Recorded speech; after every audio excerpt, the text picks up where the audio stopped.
Good morning. We'd like to welcome you to another edition of the Sunday School Review. This week's Sunday School lesson is entitled Zechariah Speaks, and is taken from Luke, the first chapter, verses 57 through 66, and verses 76 through 79.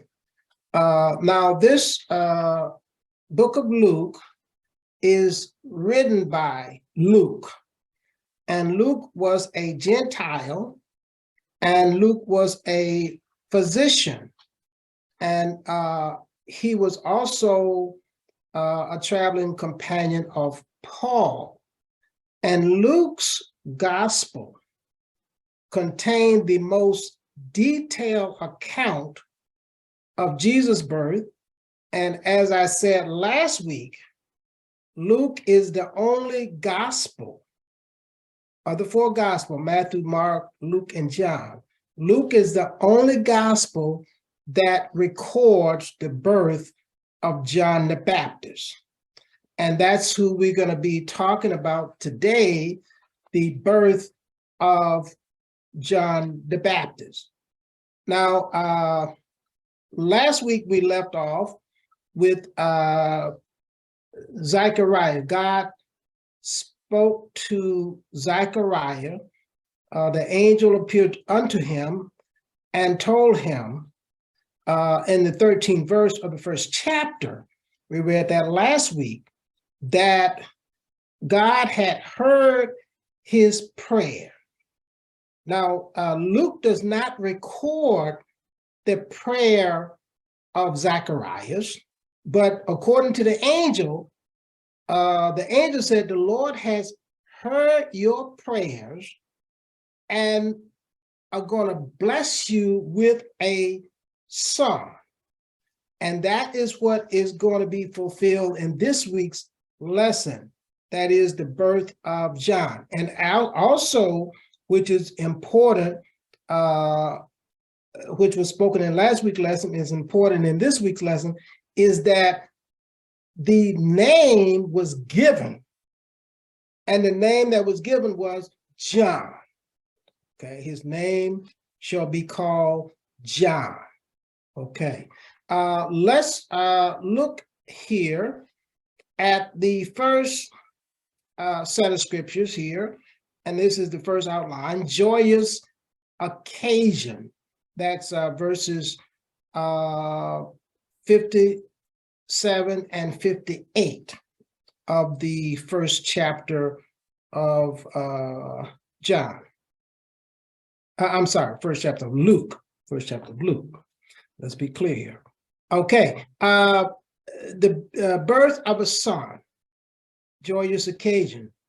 Now, in verse 57, it reads, now Elizabeth full time came that she should be delivered, and she brought forth a son.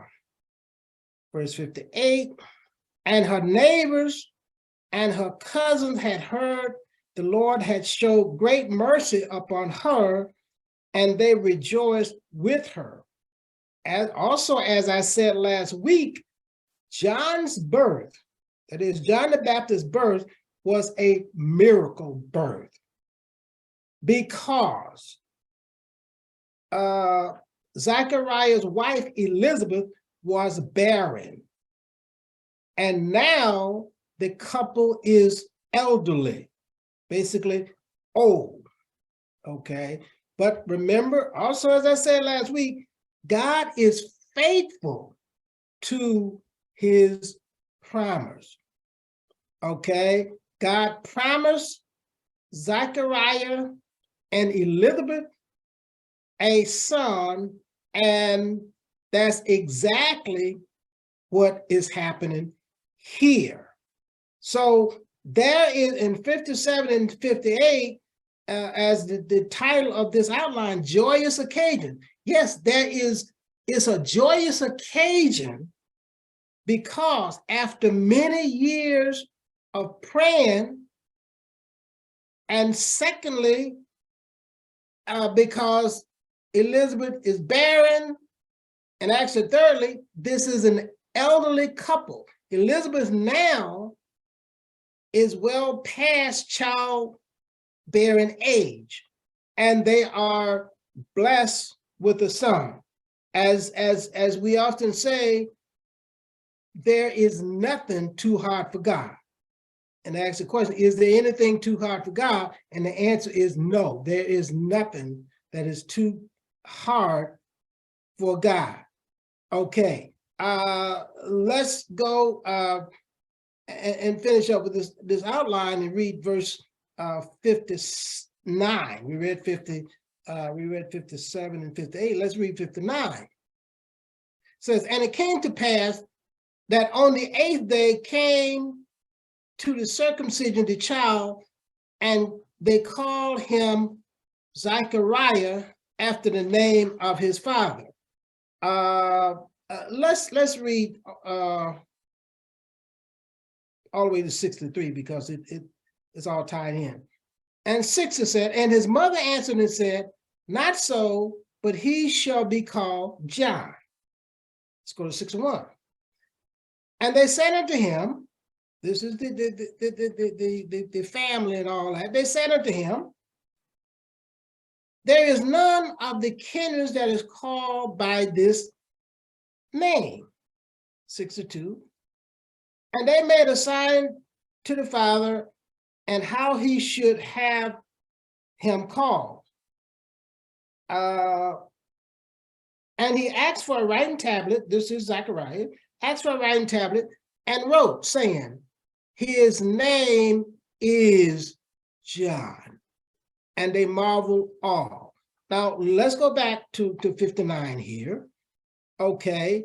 Now, according to the law, the mother was considered unclean for 7 days. So on the 8th day, that's when they brought the child, it was a Jewish child, to be circumcised, okay? And they called him Zechariah after the name of the father. Now, when you look at verse 61, it said, and they said unto her, there is none of thy kindreds that is called by this name. So as a custom, as traditionally, if it was a male child, they could be named after their father, which would be obviously Zacharias, or one of the other males in the family. That's tradition.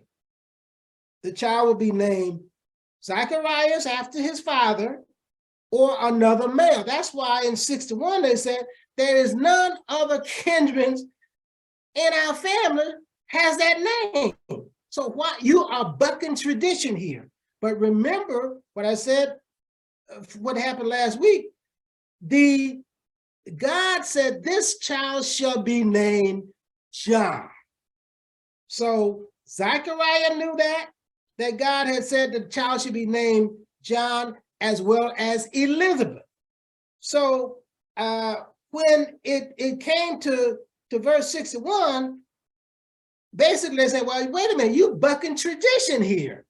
Tradition, according to Jewish tradition, the child should be named after his father, that is Zechariah, or another male in the family. And there's no other male in the family has the name of John. But okay, let's go to 62. And they made a sign to his father. Remember, according to last week, because of Zechariah's lack of faith, he was declared mute. In other words, speechless. He could not speak, even until this time. Okay, so they made a sign to Zechariah. What do you want to call him? And so he obviously couldn't speak, as I said. So he motioned for a writing tablet, something to write with. And he said in 63, I'm sorry. And he asked for a writing tablet and wrote, saying, his name is John. Okay. According to what the angel said name this child that God has blessed you with, name him John. And based on Zechariah, Elizabeth's faith in God and their obedience, they name him John as the angel requested. And you're going to see what happened. When Zechariah had faith and was obedient to the word of God, look at what happened. And this goes into our second outline: astonishing restoration. In other words, when Zechariah obeyed God in faith, his speech was immediately, let's read it, and his mouth was open immediately. And what did he do? And his tongue loosed, and he spake and praised God. So basically, he wrote, his name is John. His name is John, according to what the angels told me. His name is John, and in his speech was immediately restored, and he praised God. So he had the faith. In other words, he trusted God, the will of God, instead of going with the Jewish tradition, because the Jewish tradition called for him to be named either after his father, Zacharias, or another male in the family. But he chose to follow the will of God. And this is what happened. His speech was immediately restored when he chose to obey God. Okay. And as I said, the second outline is astonishing restoration. We read one verse of that, verse 64, and his mouth was open immediately, and his tongue loose, and he spake, and he praised God. His speech was restored because of his faith in God. Now, let's go to verse 65, the reaction. And fear came all that dwell around them, about them, and all these things were noise abroad throughout the hill country of Judea. And all that heard them laid them in their hearts, saying, what manner of child shall this be? And the hand of the Lord was with him. In other words, the Lord blessed him. Now, Jesus' ministry, Jesus had John's ministry. John's ministry was special. God was to use him greatly, and his ministry was to prepare the people's heart, to receive Christ and salvation. That was his role. His role was to decrease so Christ's ministry would increase. So John's role was very unique. And so they was wondering, what manner of child shall this be? And John's ministry was to prepare the way, for the Messiah, to prepare the way for Jesus Christ. Okay. And the last outline, this is the third outline, promise-filled song. And this is really describing the role of John the Baptist, starting in 76. And it said, and thou, child, shall be called the prophet of the highest. So John was a prophet of the highest, for thou shalt go before the face of the Lord to prepare his ways. That is, prepare the way for Jesus, to prepare the way for the Messiah. Okay, that was John's role. Okay, and 77 also talks about the mission of John, verse 77, to give knowledge of salvation unto his people by the remission of their sin. And that was part of John's ministry, mission, okay, to give knowledge of salvation unto people for the remission of sin. John preached repentance. Verse 78. Through the tender mercy of our God, whereby the dayspring from on high has visited us. This is continuing with John's mission. Verse 79. To give light to them that sit in darkness and in the shadow of death, to guide our feet into the way of peace. So John the Baptist, his parents, that is Zechariah, the priest, Zechariah, Elizabeth, and John the Baptist had a special place in God's plan of salvation.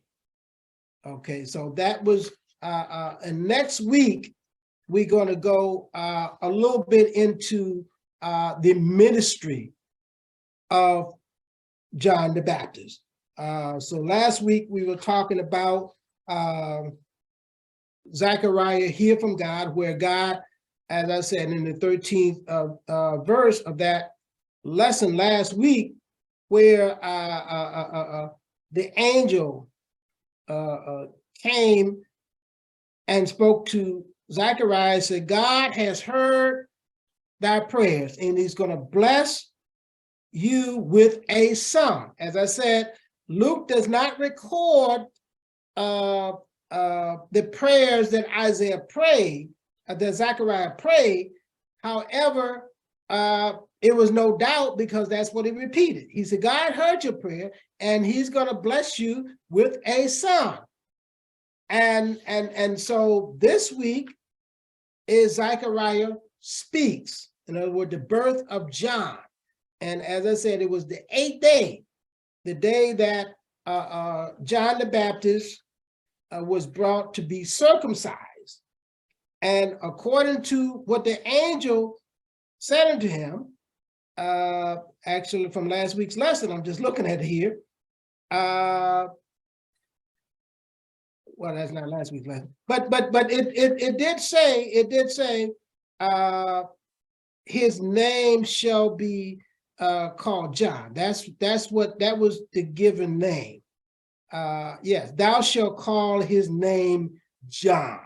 So according to the angel that spoke, that is Gabriel, spoke that, yes, his name shall be called John. And back to this week's lesson, Zechariah speak, when he wrote on that tablet, according to the angel of the Lord, his name is John. And Zechariah's speech was immediately restored because he had faith and was obedient to the will of God. He bucked tradition and he went with the will of God, and he was blessed for that. And as a result, John's parents, that is Zechariah and his wife Elizabeth, as well as John the Baptist himself, is part of the salvation, the plan of salvation for all mankind. And that's our lesson for this week. We'd like to thank you for watching. We ask you to join us next week for another edition of the Sunday School Review. Thank you.